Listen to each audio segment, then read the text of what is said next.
Hi, I'm Ravindra Kumar. Our practice is Pragrup. We're primarily a Bangalore-based organization, primarily looking at research connected kind of work practice.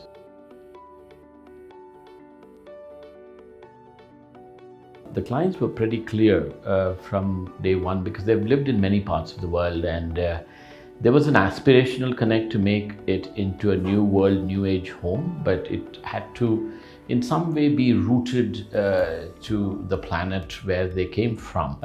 Very vernacular, and in some way, it had to be a house where you could voice the opinion that Earth matters. If you look at the site, it's primarily a very wide sort of rectangular configuration, and it had a very good sort of facing to the primary street. And then it did not have a very wide footpath, but if you look at the buildings in the proximity, it was not sort of the best context that you would ever want to look around. It's also very dense kind of population that you see all around. But for us, what was important was to build the house in such a way that we could create a sort of an introverted environment and make the whole house read primarily as a large sort of courtyard space looking inward, another sort of primary court inward, so that this, as a green space and this as a green space would act as a great connect of the visual requisite. It was primarily a north-facing site, so therefore, the whole aspect of, the visual connect for us for the house in terms of broad daylight was fantastic to be all taken in from the north surface, but nevertheless the traffic was very intense. So therefore for us it was important for us to make sure that the house had to be sealed in terms of the sound insulation, but at the same time, the garden that we could get could be nice there, the garden can be nice there. So in terms of the statutory setbacks, whatever we got, we could manage to capture the best that was created as a sort of a micro environment.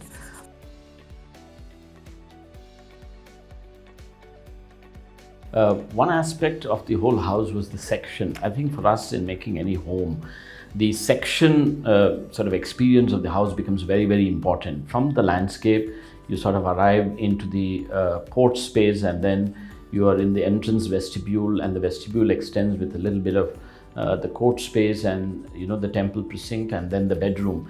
Now within this whole sort of arrival zone, when you look at it, we had one which was the mezzanine library, then it's connected to another level of the mezzanine library, and then the bridge connect around the sort of central spine of the puja, and then the bedroom connections, and then the main connections of the other bedroom. So this space acts as one particular vestibule connect.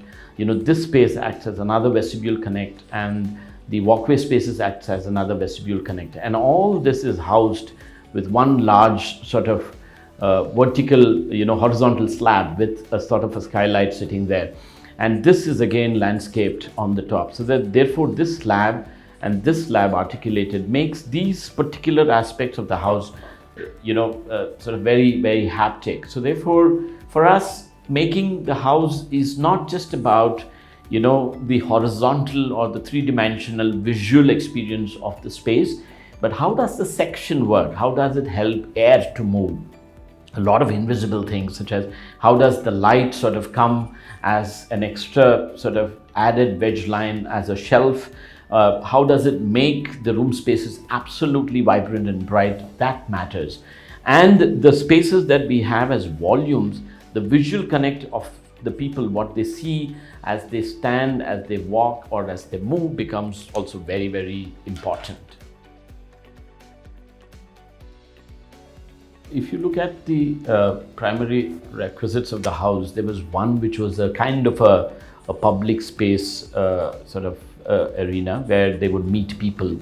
And then there would be, the other, which is a very private space where the master suites are. And then there is the puja or their religious sort of requisite space. So it was a sort of a montage of many spaces. So therefore, for us, in terms of how we could orient the house was make it sort of semi-private and a private and sort of religious and sort of the bed space. So this culmination helped to make the house. In a way, when you look at the geometry of the house, the courtyard that we sort of integrated in between could make us understand the requisite of how these spaces got integrated, cross-functionally. I think that was very, very important. It was a simple sort of montage of a few vertical and few horizontal sort of weave that helped these three programs sit together. If we look at the ground level idea, as I said, the garden was the primary axis of arrival. Then after that, there were the series of screen walls which sort of helped the plan format itself into making of the house geometry.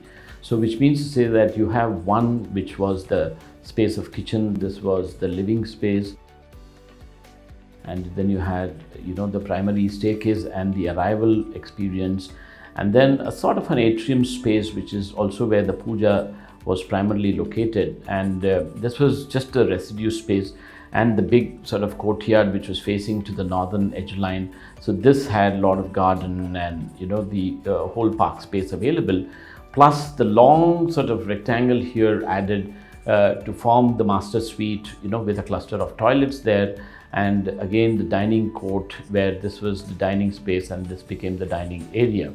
So in a way that these walls that we had in between sort of articulated the aspect of how these sort of alienation of various activities should work. So primarily when you look at the matrix of the whole plan, if we take a large rectangle with the sort of courtyards there, and these sort of wall alienations helped for us to articulate the transitions of various layers of arriving into the house as a sort of a labyrinth.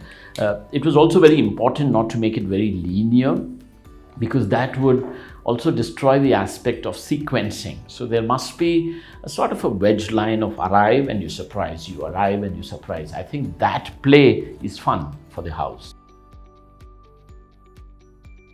Some of the oblique elements such as the staircases or sort of various levels that you can articulate to arrive into the volume of the house helped us to make the architecture or the inside space a little more iconic. The whole staircase that sort of acted as a primary link to the arrival space sort of went back and connected into the whole living room space as a sort of a bridge connect, and then again there was another connect for the staircase to arrive back and then again turn around. So this whole space what we had as a volume became a kind of a library sort of vestibule around the whole living room area.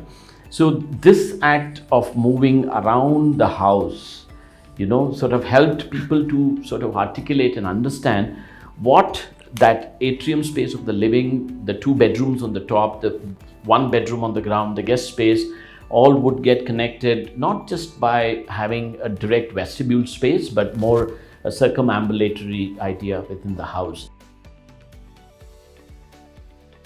The material was primarily large pieces of rock, in a way that when you go to any sort of village settlements around Bangalore, in its outskirts, you see these large stone slabs which are just stacked one next to the other, and it's kind of a bit rugged and it forms a very nice pattern as a wall. So we kind of looked at this as that old village wall and reconnected back to make that into the gate and the main part of the house, and then we aligned certain horizontal elements and made these very, very accurately crafted timber windows, along a very large white wall patch. So what happens in the composition was the base was very, very vernacular, so that when you look at the whole aspect of the facade sort of vestibule element, if you take one particular module, the base was almost like as though you would walk on any edge of a sort of a village wall.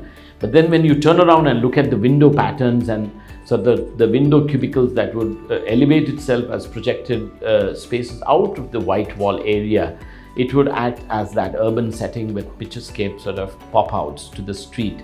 And very important is a lot of the invisible spaces, such as how do you deal with water, how do you do with a small STP, how do you recycle the water, do you maximize the reuse content of it, How do you regenerate the landscape on the terrace? So there was one large lower ground which took care of the whole activity spine with a large stormwater tank housed within the space. This also took care of the parking spaces and a very good terrace landscape, which was again all programmed back from sort of recycled water content, helped us to create a super big garden with a large study and party hall kind of